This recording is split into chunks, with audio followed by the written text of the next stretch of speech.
If you are like 50% of the population and bought one of these Ikea Hemnes Dresser 10 years ago, don't do like the person that sold it to me, because this is a great piece for a makeover. Let's do it! Hello amazing humans, my name is Alumine. Welcome or welcome back to Just Keep Sending, my channel. Thank you for being here.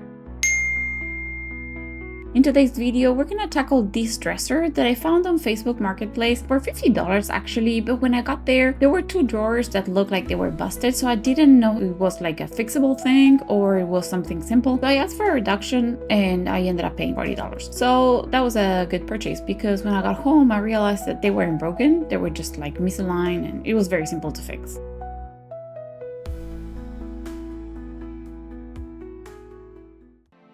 I'm not sure if you're here because you like the transformation or if you're a beginner, but I want to talk real fast what I do in preparation for the piece. And first, I remove the hardware, put it in a bag or a container, whatever. I always use a manual screwdriver as I'm afraid that the power drill might strip the screw. After that, I clean with detergent or TSP dissolved in water. I remove the drawers and number them when necessary.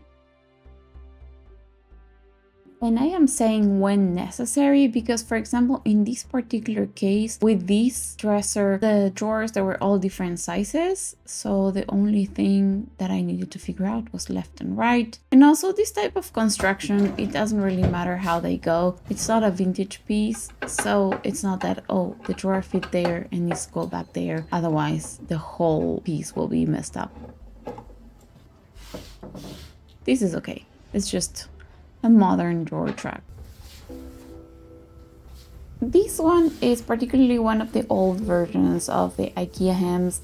I'm not sure, probably more than 10 years for sure. Most of Ikea pieces are made out of particle board and laminate, also not ethically sourced wood neither. I suggest you that if you're interested to know more, to do some research, as I do not own the truth. There's a very good documentary here on YouTube about it, so I'll link it in the description if you want to know more.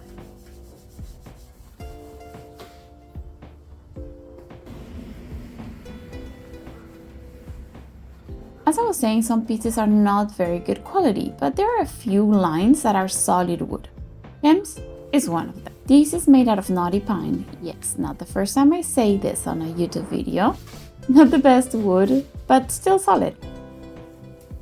It is attached with these twist screws and dowels, so it can be set up at home and feel like we accomplished something.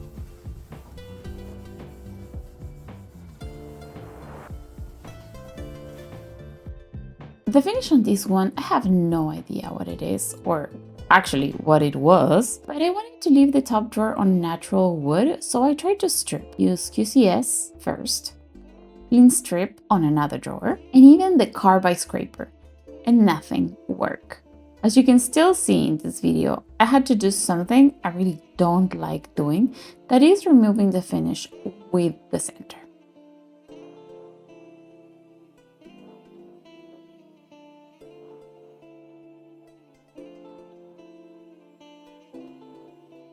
So I want to continue with the drawers before we move to the whole piece. So this thick finish, I didn't want to remove it all, okay? I just wanted to get this part, white, as you can see all the swirl marks. Yeah, okay. Well, that means that sandpaper is clogged, as you can see, or that I'm moving too fast, which could be a possibility, but I don't care because this is 60 grit. And I only did this to remove the thick finish because these, I already applied chemical stripper and it's not going anywhere. I even scraped the sides to be able to remove some of the finish and it's not coming out. So I'm gonna do a fast scuff sand with 60 and then I'm gonna move up to get to 220 so I can do the whitewash on these drawers. The hardware left an indentation where the hole was, and even though I was gonna put the same one, I still wanted to be able to remove all that finish from inside. So this is what I'm gonna do now. This is already wet. I'm gonna see if that works over there, but I'm still going to put water in there. I have 3 to do the same thing.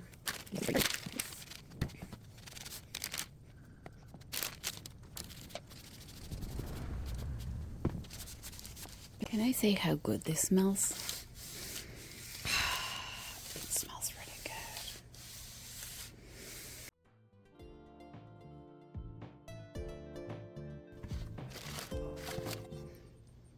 It did lift a lot. You might not be able to see it over there, but it did lift a lot. So I think we're good. Over here, I'm gonna let it cool down, and I'm gonna do the rest of the drawers.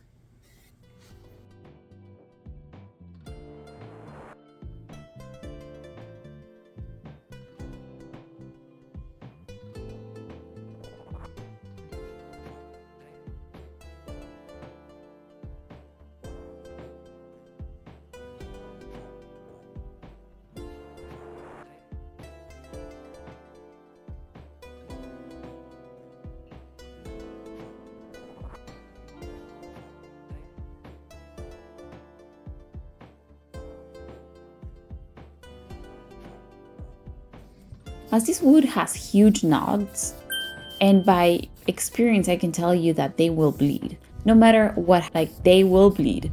I needed to prevent that.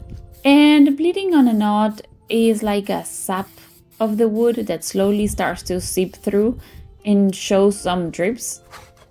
And I wanted to do a whitewash, and I needed to find a way to avoid all of that seeping through. To do that, the recommendation is using the wax shellac, but I didn't have any. And as I'm on my low purchase era, I was going to use what I had. And that was regular shellac.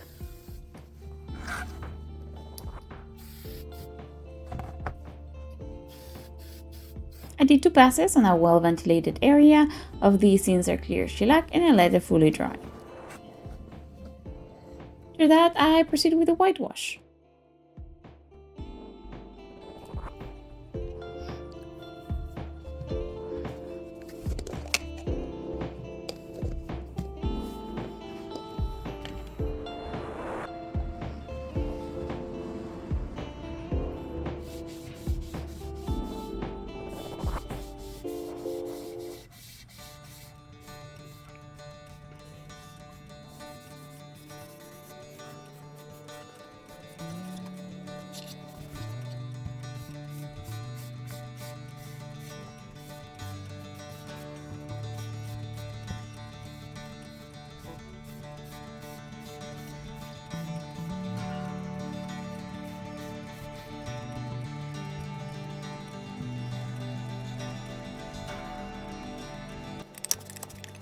I let it fully dry before top coating. Top coating has always been a struggle since day one for finishing furniture. It always was leaving streak or haze, and I found out that this is the best way that works for me, and this works for any type of poly. And I use this triple thick because it's the one I have available, and this is thicker than any other poly. Usually polyacrylic is very liquid, but this one is very thick. And what I do is I dump some on a container, and I use this car wax sponge that I actually got at the Dollar Tree. I make sure it is wet, and I dump a little bit. I make sure that the whole sponge is completely covered in poly, and I just go about it. Make sure that it doesn't dry out on me while I'm passing the sponge, because that will make like little fuzzies, or I don't know how to say that, like crumbs of the poly that had dried, and you're just spreading it around. So for the body first, I made sure that all those little round thingies that hold the screw in were there. I have been collecting a few of those, so I have, if there were a few missing. This piece had a few gouges on the top, and as it is spine, it is soft and gets easily dented. Also on the top, don't ask me why, the lacquer or finish was coming off. And I'm saying don't ask me why because how come it was coming off from the top, but it was a nightmare to get it off the drawers. Okay. Let's refocus.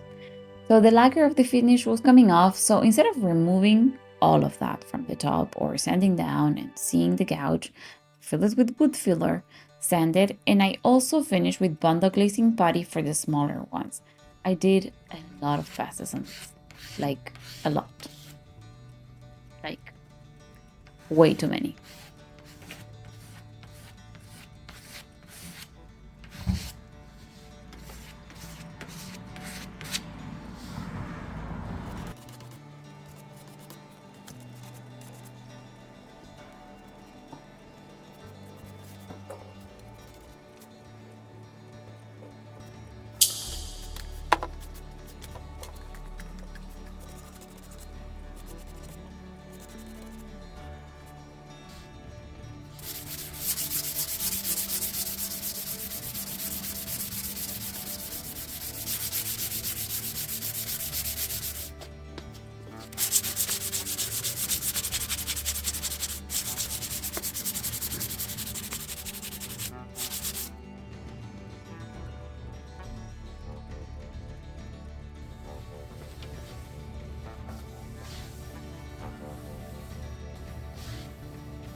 This finish is not laminate, so I was not concerned about adhesion, but I still wanted to make sure where the repairs were, the paint was going to adhere well. So after my final sanding and dusting, I used Sinsor 123 in gray to prepare for Dixie Belle Silk All-in-One paint in Smoky Mountain. This paint has a primer and top coat built in.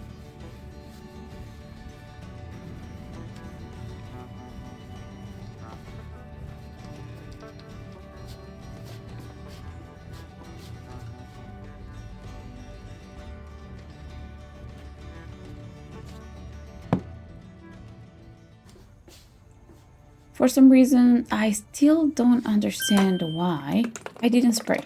Maybe I had already rolled the primer, or I had laziness of opening the booth, or because last time I sprayed this paint and I wanted to see how it was rolled. I really don't know.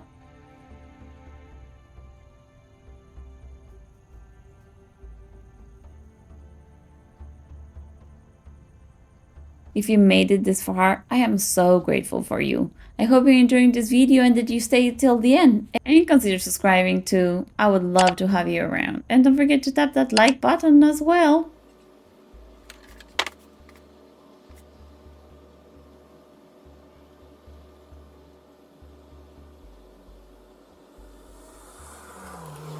I'm watching this video and trying to wonder what went wrong.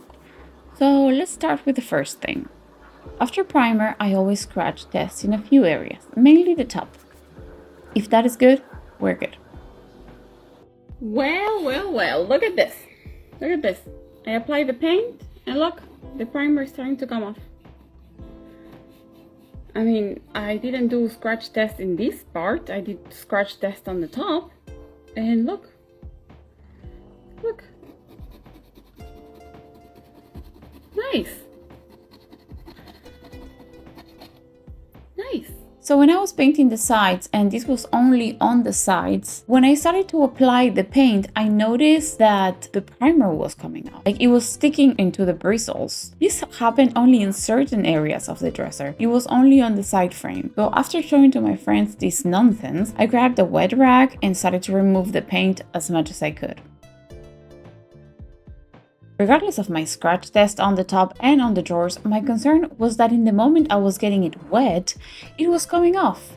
I tested another leg while dry and it was not peeling off.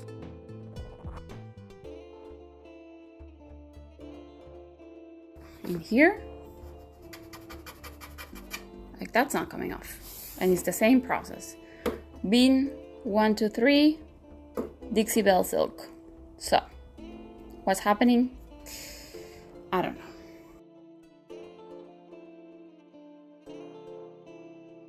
So I removed some dry paint with the rag, sanded again, prime with Dixie Belle Bonding Boss, that part only, and painted again with a different and softer brush. Oof! Crisis averted. After that, I proceed as usual.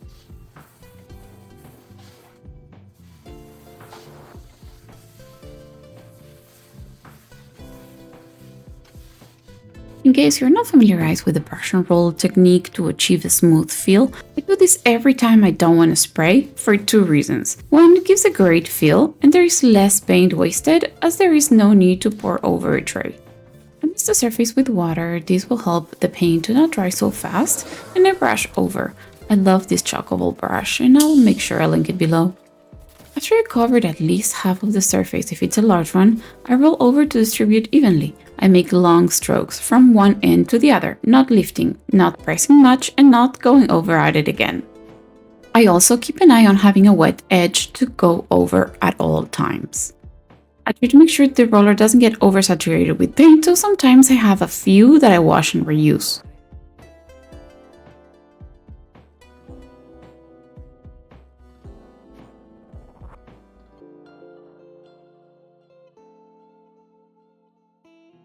Okay, second crisis coming in 3, 2, 1. After doing my before the last coat, I noticed that some streaks on the top. I didn't like it. I was starting to run out of paint, so I was already nervous. I scuff sanded, recoated, and it was worse. So I wet sanded, and let me tell you, if you haven't tried wet sanding, oof, you're missing out. I should have started wet sanding since day one. It feels so smooth. I used a 60 grit sponge that is okay for wet sanding. The streaks didn't go away, but I wanted to rub my face on the top all day long.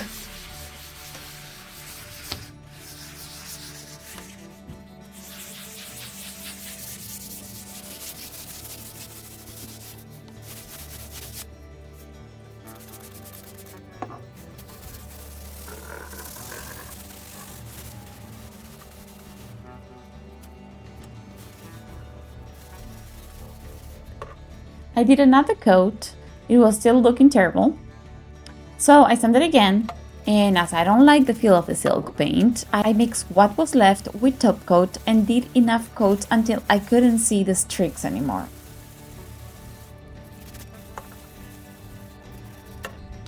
I had previously top coated the drawers using my waxing sponge trick with sanding in between. I never sand the first coat of poly as I can remove some paint. I always sand starting on the second one.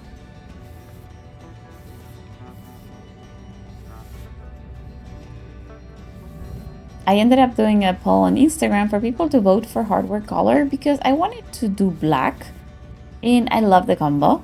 As you can see, I did a lot of pieces like that. But since my last deception with the black, I was hesitant on going back there.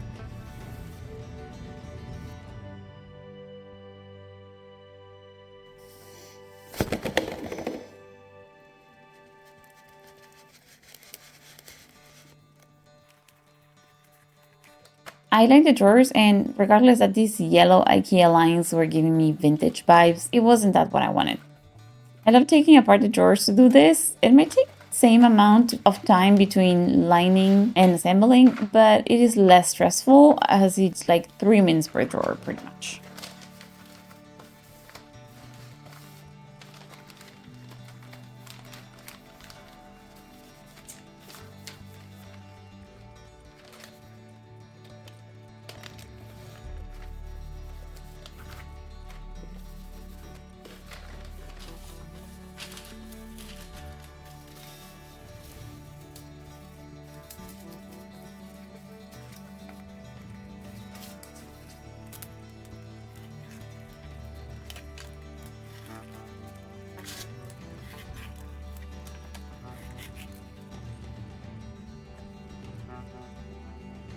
I assembled the drawers with a little help of food glue on the dowels because with time the front tend to get loose and I wanted durability for my customer.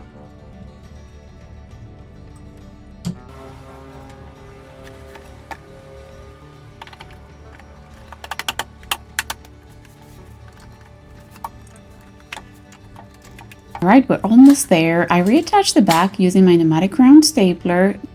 This is an important step for me. I mark with tape where the center support is, so that way I can staple there to reinforce without having to guess where it is. See, I do use tape sometimes. And having that no-tilt system in the back, that hole is for attaching the hardware for the dresser not to tilt over. And that was super convenient because I was able to hold the backing from there while I was attaching. Otherwise, I don't know how I would have done it. But I still failed on the first try, so I had to do it again. First fail.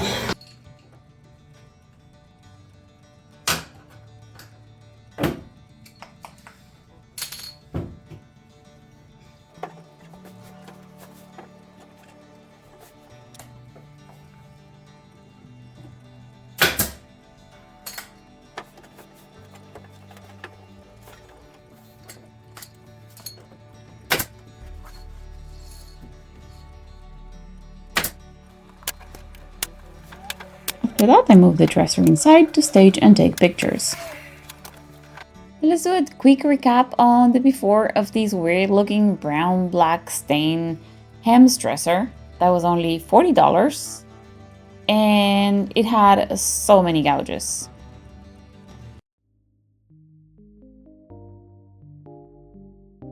And this is now. What do you think about it? Are you surprised I ended up going for gold hardware? I don't think so. Those knots didn't bleed at all. I had it sitting for like almost 4 weeks because I finished it close to Thanksgiving and it sold by Christmas to a family that was expecting a baby. I listed it for a little more than a new IKEA, regardless that I paid $40. I already had all the products I used, so I didn't spend any extra money. I don't think I will buy these new ever, but these dressers pop up on Marketplace all the time, and they're great canvases. I would love to read your comments about this transformation and see if it's something that you're thinking on doing if you have this dresser sitting at home. It is okay if it's something you don't like as well. You know, we all have different tastes, and as long as we're respectful when we give feedback, I always think feedback, it's always constructive, never negative. I'll let you enjoy some more footage, and if you made it all the way here, thank you. I'll leave another IKEA transformation for you to watch. Don't forget to tap that like or subscribe button before you head out. This dresser proves one more time that everything can be transformed with paint and just a little bit of skills. And remember, skills can be learned. Thanks for watching and see you in my next video.